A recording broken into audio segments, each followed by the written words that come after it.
Praise the lord. આજે આપણે ગીતશાસ્ત્ર તેનો 116મો અધ્યાય અને તેની 12મી કલમમાંથી પ્રભુના વચનો જોવાના છે। વચન આ પ્રમાણે છે, હું યહોવાના મારા પર થયેલા સર્વ ઉપકારોનો તેમને શો બદલો આપું। આમીન। આ પ્રભુનું વચન છે, ગીતશાસ્ત્ર 116 તેની 12મી કલમ। આજનો આપણો જે વિષય છે એ વિષય છે ઈશ્વરનું ઋણ કેવી રીતે ચૂકવવું। આ પ્રશ્ન અને એનો જવાબ આપણે સારી પેઠે જાણીએ છીએ કે આપણે કોઈ પણ રીતે ઈશ્વરનું ઋણ આપણે ચૂકવી શકતા નથી। આજનું વચન અને આજની કલમ એ ઈશ્વરની જે અપાર દયા છે, તેમની ભલાઈ છે, તેમનો પ્રેમ છે, તેમના પ્રત્યે આભારી ભાવને એ જાહેર કરે છે, એ પ્રગટ કરે છે। ઈશ્વર એ દયાળુ કૃપાળુ ઈશ્વર છે, એ આશીર્વાદ આપનાર ઈશ્વર છે અને આપણે એમને કોઈ પણ રીતે એ બદલો વાળી આપવા માટે આપણે યોગ્ય નથી, એ આપણા માટે શક્ય નથી। અને ગીત કરતાં ઈશ્વરને દેવાની જેમ એ બાબત ચૂકવવા માગતા નથી। અહીંયા કોઈ દેવાની વાત એ ગીત કરતાં કરવા માગતા નથી, કારણ કે એ ગીત કરતાં પોતે જાણે છે કે એ બાબત એ અશક્ય છે। કોઈ પણ રીતે કોઈ પણ મનુષ્ય ઈશ્વરને કોઈ પણ રીતે એમનું ઋણ એ ચૂકવી શકતો નથી। ગીત કરતાં એ સારી પેઠે જાણે છે અને ગીત કરતાં અહીંયા કોઈ દેવાની જેમ, કોઈ જગત જેમ ચૂકવે છે એમ એ પ્રમાણે ચૂકવવાની વાત કરતા નથી, કારણ કે એમને ખબર છે કે અશક્ય છે। અને તેના બદલે ગીત કરતાં કોઈ અર્થપૂર્ણ રીત અથવા બીજી કોઈ અર્થપૂર્ણ રીતે ઈશ્વરના અતિશય એમની જે ભલાઈ છે, એમની કૃપા છે, દયા છે, એનો પ્રતિભાવ આપવાની એ ઈચ્છા ગીત કરતાં અહીંયા જાહેર કરે છે।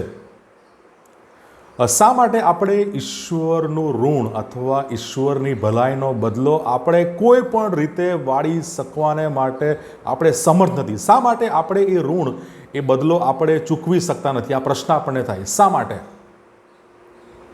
આપણી પાસે બધા સંસાધનો હોય, આપણી પાસે બધી પ્રકારની જે યોગ્યતા હોય, આપણી પાસે બધું જ હોય, તેમ છતાં પણ શા માટે આપણે ઈશ્વરને કોઈ પણ રીતે એ બદલો આપણે વાળી શકતા નથી, વાળી આપવા માટે આપણે સમર્થ નથી? એનું કારણ આપણને જોવા મળે છે પ્રેરિતોના કૃત્યો તેનો 17મો અધ્યાય અને 25મી કલમ। તે જણાવે છે, તેમને માણસોના હાથની સેવા જોઈતી નથી, કેમ કે તેમને કશાની ગરજ નથી।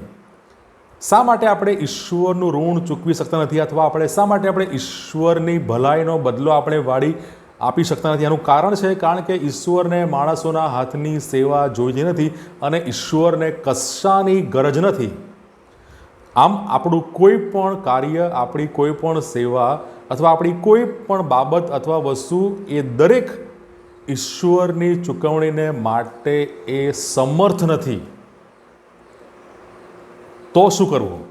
અને ગીત કરતાં એ ઈશ્વરની અપાર ભલાઈ, દયા, કૃપા, ઈશ્વરના પ્રેમ, એનો બદલો અથવા ઈશ્વરના આશીર્વાદને માટે એ કેવી રીતે એનો પ્રત્યુત્તર આપવાની વાત કરે છે, અને એ તો છે એ 13મી કલમ, 13 અને 14 કલમમાં ગીત કરતાં ઈશ્વરના અનેક ગણા આશીર્વાદો, ઈશ્વરની કૃપા અને એનો જાણે કે એનો પ્રતિભાવ આપવા માટે એ 3 બાબત એ 13મી અને 14મી કલમમાં આપણને જણાવે છે। સૌથી પહેલી બાબત, તારણનો પ્યાલો।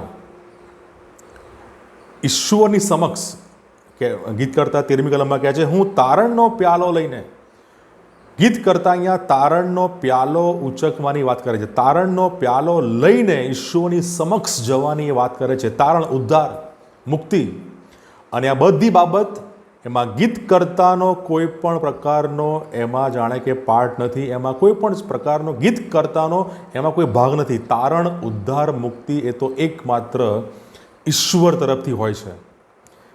તારણ, મુક્તિ, ઉદ્ધારનો પ્યાલો ગીત કરતાં એ ઉચકવા માંગે છે, એ લેવા માંગે છે અને એ લઈને એ ઈશ્વર સમક્ષ જવા માંગે છે।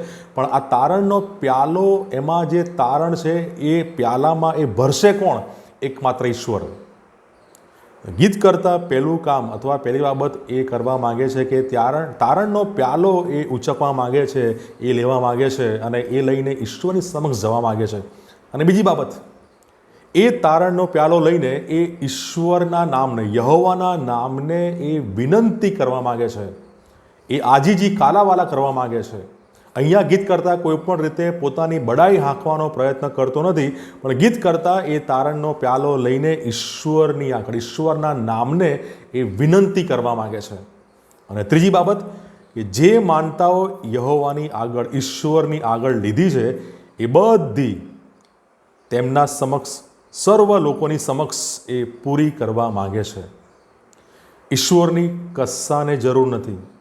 ગીત કરતા એકમાત્ર જે સ્વીકાર્ય ભેટ, જે ઈશ્વર જેને સ્વીકારે છે એ ભેટની વાત કરે છે. અને એમાં જો આપણે જોઈએ તો મુખ્યત્વે બે જ બાબતો છે, આજ્ઞા પાલન અને આભારી ભાવ. આ બે બાબત ઈશ્વર એ આપણા પાસેથી એ અપેક્ષા રાખે છે. એ ભેટ એ ઈશ્વરની સમક્ષ એ સ્વીકાર્ય બને છે. અને મીખા 6 અધ્યાય 6 કલમ આપણને જણાવે છે, હું શું લઈને યહોવાની હજુરમાં આવું ને મહાન ઈશ્વરને નમસ્કાર કરું. શું લઈને આપણે ઈશ્વરની સમક્ષ જઈ શકીએ અને આપણે એમને નમસ્કાર કરી શકીએ, એમની હજુરમાં આપણે જઈ શકીએ, કઈ બાબતો લઈને? અને એ જ મીખા 6 અધ્યાય 8મી કલમમાં 3 બાબતો જણાવે છે. ન્યાયથી વર્તવું, દયાભાવ રાખવો, અને ત્રીજું છે ઈશ્વર સાથે નમ્રતાથી ચાલવું. આ 3 બાબતો એ ઈશ્વર આપણી પાસેથી એ માગે છે, એ અપેક્ષા રાખે છે. બીજું ઈશ્વર શું માગે છે એ વાત ત્યાં લખેલી છે મીખા 6 અધ્યાયમાં 8મી કલમમાં. તો આપણે કોઈ પણ રીતે ઈશ્વરની ભલાઈ, દયા, કૃપા એને આપણે કોઈ પણ રીતે ચૂકવી શકતા નથી. આ ચોક્કસ આપણા પ્રત્યુત્તરમાં એ આજ્ઞાપાલન, આભારી ભાવ, ન્યાયથી વર્તવું, દયાભાવ રાખવો અને ઈશ્વર સાથે નમ્રતાથી ચાલીને આપણે એનો પ્રત્યુત્તર, પ્રતિભાવ આપણે આપી શકીએ છીએ. પ્રભુ આ વચનો શીખવા, સમજવા આપણા દરેકની સહાય અને મદદ કરે. God bless you.